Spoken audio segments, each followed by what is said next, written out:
अस्सलाम वालेकुम नाज़रीन, मां आहियां शुएब अली उमरानी ऐं तव्हां ॾिसी रहिया आहियो BR टाइम न्यूज़। सभ खां पहिरियां शामिल कंदासीं हीअ रिपोर्ट। वज़ीर आज़म इमरान खान पारां करप्शन जो ओगाड़ियल रक़मूं तालीम ते ख़र्च करण लाइ नओं क़ानून आणण जो ऐलान। वज़ीर आज़म चयो त अहिड़ो क़ानून ठाहे रहिया आहियूं जंहिं तहत करप्शन जो ओगाड़ियल पैसो तालीम ते ख़र्च कयो वेंदो। मुआशी बका जी जंग ऐं कोरोना वबा सबबि तालीम ते ध्यानु ॾेई न सघियासीं। असां उहो रस्तो ॻोल्हे रहिया आहियूं जंहिं ते हलण सां मुल्क हिकु अज़ीम क़ौम बणिजी वेंदो। अपोज़िशन लीडर शहबाज़ शरीफ़ चयो आहे त बिलावल भुट्टो ज़रदारीअ जे ख़ानदान मुल्क लाइ वॾियूं क़ुर्बानियूं ॾिनियूं आहिनि। उन्हनि क़ुर्बानियुनि जो समूरो मुल्क एतिराफ़ करे थो। असां एहतिसाब न पर इंतकाम जी चकीअ में पिसी रहिया आहियूं।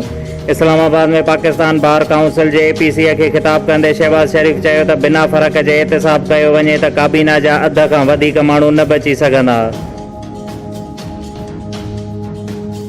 पीपुल्स पार्टीअ जे चेयरमैन बिलावल भुट्टो ज़रदारी ख़बरदार कंदे चयो आहे त सियासतदाननि खे डंडे ज़रिए हलाइण जी कोशिश कई वई त पोइ हीअ कंपनी न हलंदी।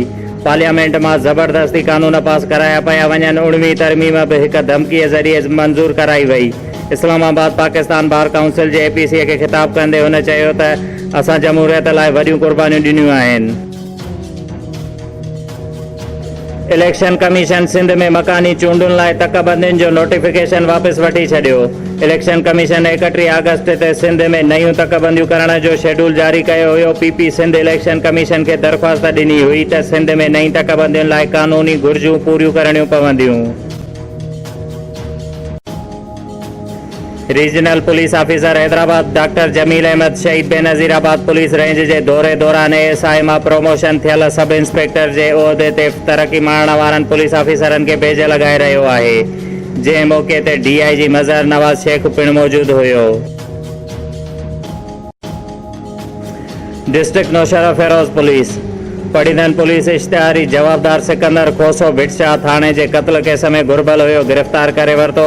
ऐं जॾहिं त भिरिया सिटी पुलिस जवाबदार सज्जाद अली कलोड़ो जे कब्ज़े मां 10 लीटर शराब हथ करे गिरफ़्तार करे वरितो।